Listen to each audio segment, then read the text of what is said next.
Imagine descending into the depths of the earth surrounded by darkness with only the faint glow of a candle to guide your way. The air is thick with dust, and the rhythmic sound of pickaxes echoes through narrow tunnels. This was the daily reality for the miners of Snaefell Mine on the Isle of Man in 1897. But on May 10th of that year, an ordinary day would turn into a nightmare that would change the face of mining forever. As dawn broke over the Irish Sea, 35 men kissed their loved ones goodbye and made their way to work. Little did they know that for 19 of them, it would be the last time they'd see the light of day. The slopes of Snaefell Mountain is where, over a century ago, one of the worst mining disasters in Manx history unfolded. But to understand the tragedy that was about to unfold, we need to go back in time and uncover the hidden dangers lurking beneath our feet. The Isle of Man, a small island nestled in the Irish Sea between Great Britain and Ireland, was experiencing a mining boom in the late 19th century. Zinc, lead, and silver drew prospectors and miners from across the British Isles, all hoping to strike it rich. The Snaefell mine was one of many that dotted the Manx landscape. Opened in the 1850s, it was primarily a zinc and lead mine. But what made it unique and ultimately deadly was its location high on the slopes of Snaefell Mountain. Snaefell Mountain's geology played a crucial role in the disaster. The mountain is composed largely of limestone, a rock known for its tendency to form underground caverns and fissures. These natural cavities posed a constant threat to miners, not just from potential cave-ins, but from something far more insidious: pockets of deadly gases. Also, the means to descend down for the mining was through wooden ladder. Imagine working in these conditions day after day. The air is stale, filled with rock dust. Every swing of the pickaxe could potentially release a flood of poisonous gas. Yet for the miners of Snaefell, this was just another day at the office. On May 8th, the miners completed their shift, and on May 9th, the mine was closed. Due to insufficient safety protocols, a stray candle was let to burn unchecked. This caused a fire in the shaft and ignited one of the pit props nearby. As long as there was oxygen in the air, the fire would continue to burn, producing carbon monoxide that filled the shaft's bottom sections. Unknowing to the miners, May 10th is set to be another usual day at work. One of the miners, John Callister, 32 years old, father of 3. His wife, Mary, worries every time he descends into the mine. But John always reassures her with a smile and a kiss. "Don't worry, love," he says, "I'll be home for supper." Little does he know that this morning's goodbye will be their last. On May 10th, 1897, the day starts like any other. 35 men descend to the 130-fathom level, about 780 feet below the surface. The air is damp, and the only light comes from their flickering candles. The rhythmic sound of pickaxes striking rock fills the air. But at 11:30 a.m., everything changes. A blast of air sweeps through the mine, extinguishing the miners' candles. In an instant, they're plunged into total darkness. Panic sets in. The men can't see, can't breathe properly. Something is terribly wrong, but in the pitch black, they can't identify the danger that now surrounds them. What the miners didn't know was that they had accidentally breached a pocket of carbon monoxide. This gas, heavier than air, had rapidly filled the lower levels of the mine as a result of the burning candle. It's odorless, colorless, a silent killer. As the carbon monoxide flooded the mine, the miners were fighting a battle they couldn't see or understand. Some tried to climb to higher levels, others huddled together hoping for rescue. But with each passing minute, the air became more toxic. In the chaos, some of the miners managed to reach the surface, gasping for air, and raised the alarm. Word spread quickly through the small mining community, and a rescue operation was hastily organized.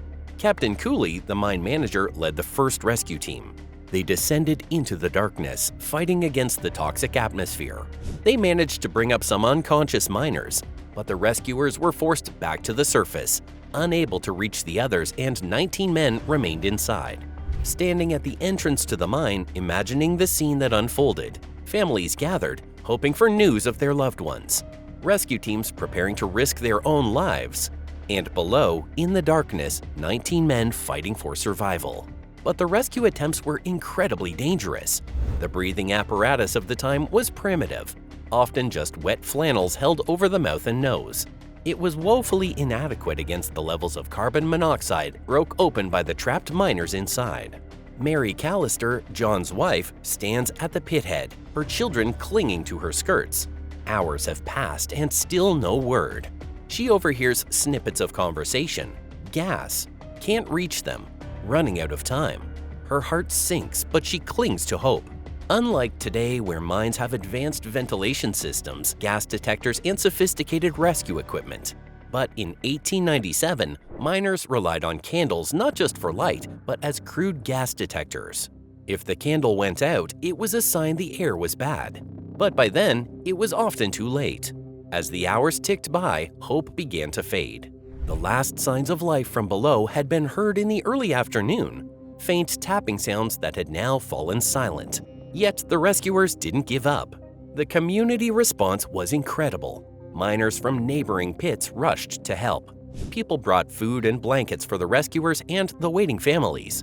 It was a stark reminder of the dangers these men faced every day and the close-knit nature of mining communities.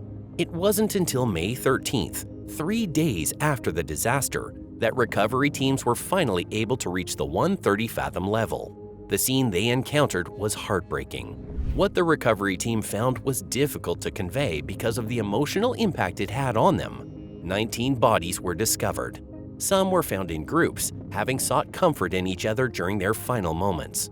Others were alone, perhaps having tried to find a way out until the very end. The positions of the bodies told the story of the miners' last moments. Some were found near the shaft, suggesting they had tried to climb out. Others were in prayer positions. It's a grim reminder of the human cost of mining in those days. As news of the disaster spread, it made headlines across the British Isles. Terrible mining fatality on the Isle of Man screamed the front page of the Isle of Man Times. The tragedy had struck a chord far beyond the shores of the small island. The funerals that followed were some of the largest ever seen on the Isle of Man. The entire island mourned as 19 coffins were laid to rest in Lonan Churchyard. The disaster had left 14 widows and 35 children without fathers, a devastating blow to the tight-knit community. Mary Callister stands by her husband's grave, her children quiet beside her. The weight of her loss was overwhelming, but she was not alone. Around her, other widows and families share in her grief. The community has come together in the face of tragedy. Today, a simple stone memorial stands near the site of the Snaefell mine. It's a quiet place with only the sound of the wind and distant sheep bleating. But if you listen closely, you might hear the echoes of history, a reminder of the men who lost their lives there and the families they left behind. The Snaefell Mine Disaster was a turning point in mining safety. It highlighted the need for better gas detection methods and rescue equipment. But perhaps more importantly, it showed the human cost of the Industrial Revolution, the price paid in lives for the minerals that fueled progress. In the wake of the tragedy, changes were implemented across the British mining industry. Better ventilation systems were installed, gas detection equipment became more sophisticated, and rescue teams were better trained and equipped. Today's miners benefit from over a century of safety improvements, many of which can trace their origins back to disasters like Snaefell. Modern mines use advanced gas detectors, have extensive ventilation systems, and employ rigorous safety protocols. If you've ever been to a state-of-the-art mine safety center, it's hard to imagine the conditions the Snaefell miners faced. But it's important to remember that these advancements came at a cost: the lives of those 19 men and countless others in similar disasters around the world. The Snaefell mine closed for good in 1908, unable to recover from the disaster and falling mineral prices. Today, the mountain stands silent, its industrial past almost forgotten. But for those who know the story, the whispers of that tragic day in 1897 still echo across the slopes. The Snaefell Mine Disaster serves as a powerful reminder of the dangers faced by those who worked in the mining industry. It's a story of tragedy, but also of human resilience and the drive for progress. We owe it to those 19 men to remember their sacrifice and continue striving for safer working conditions in all industries. As we look out over the Irish Sea from the summit of Snaefell, we're reminded of the hidden costs of the modern world we inhabit. The metals and minerals that make up our devices, our buildings, our very way of life, all have been won from the Earth at great risk, and sometimes at terrible cost. The story of the Snaefell Mine Disaster is more than just a tragic footnote in history. It's a testament to human courage, a catalyst for change, and a somber reminder of the value of every human life. As we go about our daily lives, let us pause for a moment to remember those 19 men who went to work one ordinary Monday and never returned home. Their legacy lives on in the safer minds of today, in the families that have grown from the survivors, and in our commitment to valuing and protecting workers in all industries. The Snaefell disaster may have faded from public memory, but its impact resonates to this day.